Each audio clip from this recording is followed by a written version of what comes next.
Sir जो आपने plant assistant के आंसर की के क्वेश्चन जो सॉल्व करा है उसके हिसाब से कट ऑफ कितना जाना चाहिए? देखो अभी जैसे मैंने प्लांट असिस्टेंट इलेक्ट्रिकल की जो आंसर की आई है तो उसको वाले पर मैंने पूरा सॉल्व कराया है, ठीक है, पूरी क्लास में सॉल्व किया।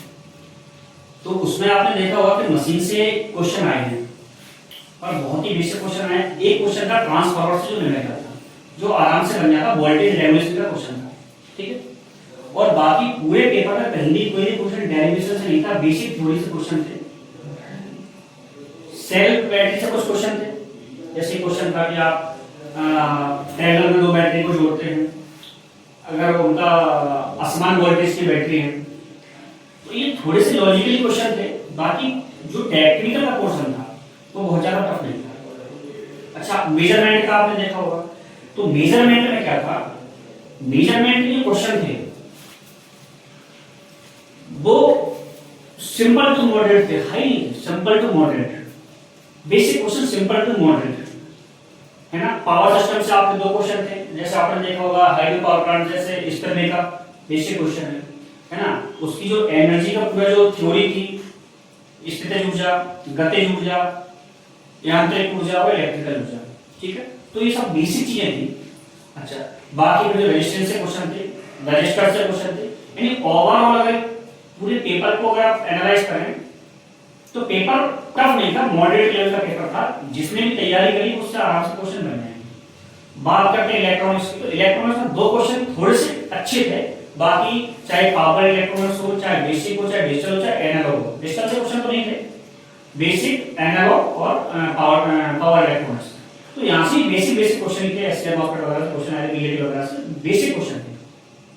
यानी देखा जाए कि जो टेक्निकल का जो पोर्शन था वो तो मतलब नॉर्मल टू मॉडरेट था, ज्यादा टफ नहीं था।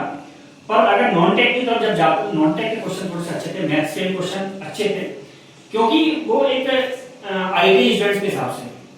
बाकी जो एसएससी तैयारी कर रहे हैं उनके ज्यादा टफ नहीं थे, ठीक है। आपकी जो इंग्लिश के क्वेश्चन थे वो भी जिसकी तैयारी रही होगी तो वही सॉल्व करेगा।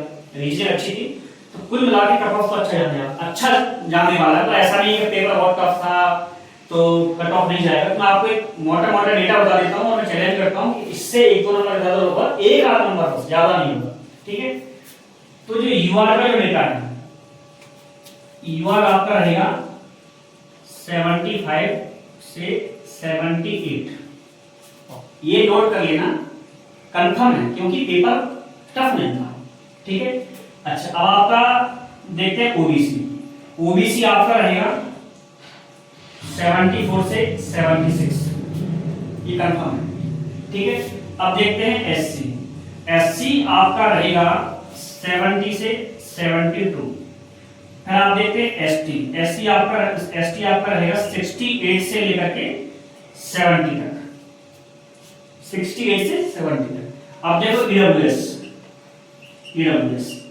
ईडब्ल्यूएस आपका रहेगा 72 से 74 के बीच में।